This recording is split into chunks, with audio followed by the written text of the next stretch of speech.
একজন সাহাবী গোসল করছিলেন, গোসল, এটা হাদিসে সহিহ। এই আলেম ওলামা যারা আছেন তারা জানেন যে এই হাদিসে সহিহ। একজন সাহাবী গোসল করছেন, তার গায়ের চামড়াটা খুব সুন্দর ছিল, একদম স্কিনটা অনেক সুন্দর থাকে না এমন কিছু মানুষ। আচ্ছা, এখন আরেকজন সাহাবী এই গোসল দেখছেন দূর থেকে, দেখে বলছেন যে কি চমৎকার তার শরীরের রংটা, যেন কুমারী নারীর মতো, অনেকটা এমন একটা কথা তিনি বলেছিলেন। সাথে সাথে এই সাহাবী অজ্ঞান হয়ে পড়ে গেছে। কোন সাহাবী? যিনি গোসল করছিলেন। এখন এটার আপনি কোনো ব্যাখ্যা দিতে পারবেন না, তো এখানে কোনো সায়েন্স দিয়ে বা মেডিকেল সায়েন্স দিয়ে আপনি কোনো ব্যাখ্যা করতে পারবেন না।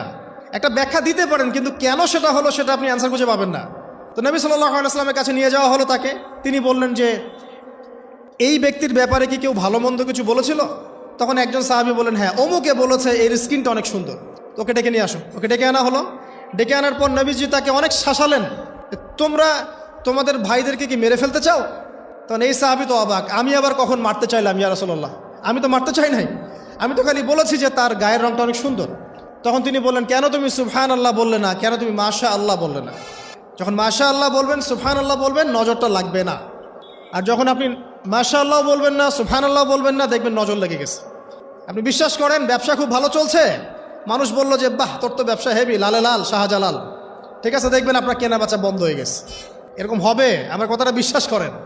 এটা কিন্তু সায়েন্স প্রমাণ করতে পারবেন না, আল্লাহ এবং তার রাসূল বলেছেন, তার উপরে কোনো সত্য নেই। আছে সূরা কাহাফ 29 নম্বর আয়াত পড়ে দেখেন, আল্লাহ পাক বলছেন, ওয়াকুলিল হাক্কু মির রাব্বিকুম, সত্য সেটাই যা তোমার রবের পক্ষ থেকে আসে। ফামান শাআ ফালইউমিন, যার ইচ্ছা হয় বিশ্বাস করুক, ওয়ামান শাআ ফালইয়াকফুর, যার ইচ্ছা হয় সে অস্বীকার করুক।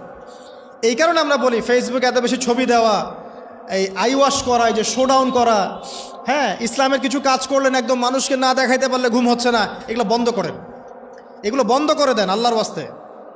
অফলাইনে কাজ করেন, নিজেকে গোপন করার চেষ্টা করেন। যত বেশি মানুষের কাছে নিজেকে এক্সপোজ করবেন, কাজের বরকত কমে যাবে, কাজের বরকত কমে যাবে, চোখ লাগবে, নজর লাগবে। এবং চোখ লাগা বদ নজরে বহু আলেম আস্তে আস্তে মাঠ থেকে মাইনাস হয়ে গেছে না? যায় নাই? এখন কি আলেমদের সংখ্যা বেশি না কম? যত দিন যাবে আলেমের সংখ্যা আরও কমে যাবে। নবীজি বলেছেন আলেমদের সংখ্যা কমতে থাকবে, মানুষ জাহেলদেরকে আলেম বানিয়ে